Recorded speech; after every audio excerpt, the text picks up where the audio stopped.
today we're going to talk about a Republican senator from North Carolina and probably one of the most reasonable suggestions we'll hear on how cannabis should be regulated at the federal level. So a GOP senator backs policy that should treat marijuana just like tobacco, calling on the feds to allow this market to occur. A Republican senator says he supports creating a comprehensive regulatory framework that treats marijuana just like tobacco, arguing that the federal government needs to figure out a safe way to allow this market to occur. Senator Tom Tillis, a Republican from North Carolina, shared his perspective on cannabis policy issues in an interview with Green Market Report that was published on Tuesday. He was asked about a bipartisan marijuana banking bill and ongoing rescheduling efforts, but took the opportunity to share his broader views on what needs to happen with federal cannabis laws. The senator said he feels the reason the Secure and Fair Enforcement Regulation, or Safer Banking Act, that cleared committee last September isn't, quote, not moving, quote, further, end quote, further to a floor vote is because we're not taking a look at the broader issues. Tillis voiced concerns about public safety issues with vaping products and the presence of illicit grow operations in states that have enacted legalization. But rather than cite those concerns as justification for prohibition, he instead argued that those problems underscore why we need a comprehensive approach to this that involves federal regulation. Quote, banking, to me, is one thing we should consider, but not until we have a federal framework that states can choose to opt into or out of, he said. There's a lot of bad happening in plain sight that we have to end and then let states to choose to legalize it for better medical use or for recreational use, end quote, via the legislature ballot process. I think one thing that's interesting about, this particular senator is that he represents one of the two states that you could consider to be the heart of tobacco country in the U.S. Winston-Salem is where R.J. Reynolds is headquartered, and R.J. Reynolds is famously known as the parent company of Camel, among other tobacco brands as well.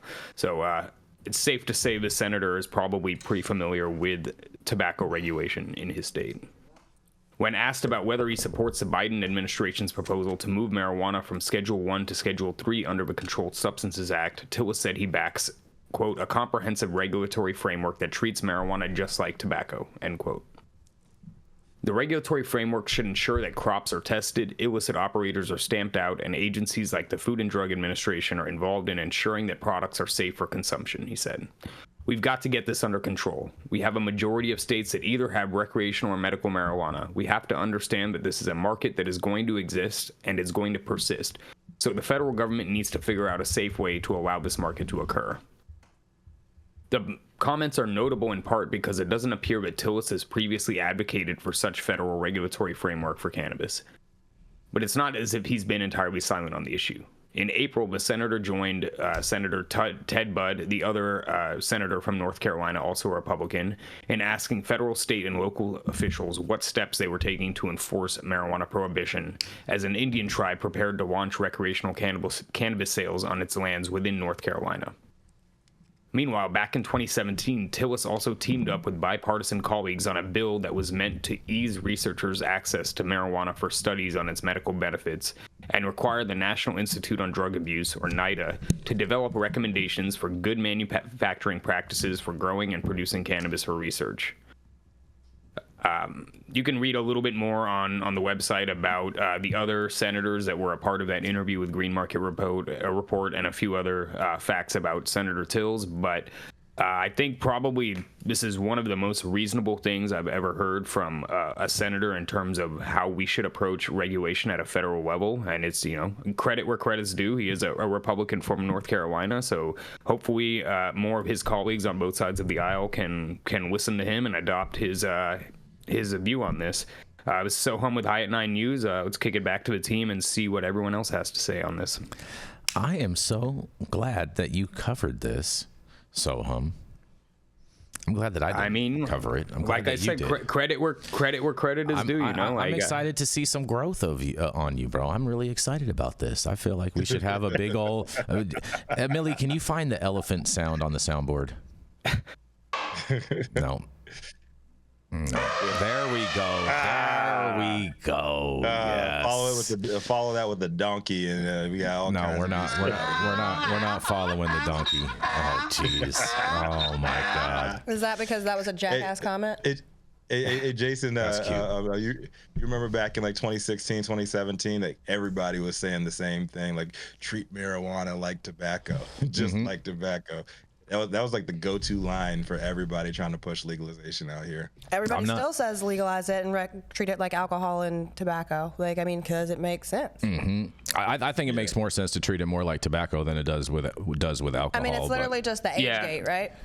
Yeah. I was going to argue, but I'm not going to say that tobacco regulation is perfect by any means. But if we're going to compare it to another industry, tobacco regulation is a lot more in line with what it should be than the approach that we've seen taken in just about every state. And if it did go into a regulation similar to that, there would be a number of cannabis companies that would get extreme federal relief from that being designated as an agricultural product, and the tax breaks that they would be able to receive for grows and whatnot would be substantial. It should be. Yeah, 100%. Yeah, I think that pro cannabis politicians on both sides, man, I think this is something that you can meet in the middle on, and this is a simple messaging that I think both parties can get behind.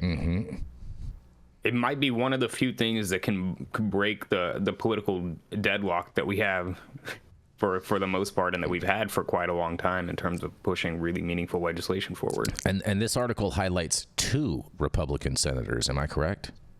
Yeah, both from North Carolina. And actually, I'll list off the other ones that were also interviewed by Green Market Report. Senator Liz Warren, Massachusetts Democrat. Senator Eric Schmidt, Republican from Missouri.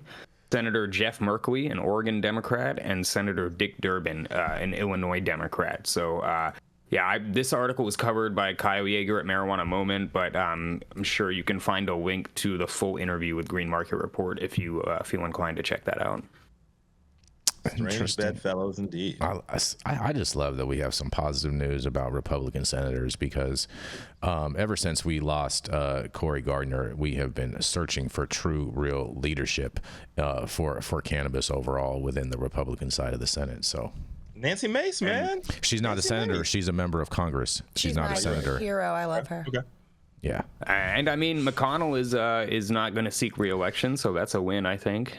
I mean, it's marijuana Mitch. I mean, he legalized weed even if he doesn't realize it yet, so it doesn't really matter. He's got some hot hemp CBD lotion all over them hands right now, moisturizing somewhere. Oh wow. That's all that lotion party talk. All right, moving on from the jerkin. Got Jason hot and bothered. Yeah, we're going to a commercial. We're going to be right back.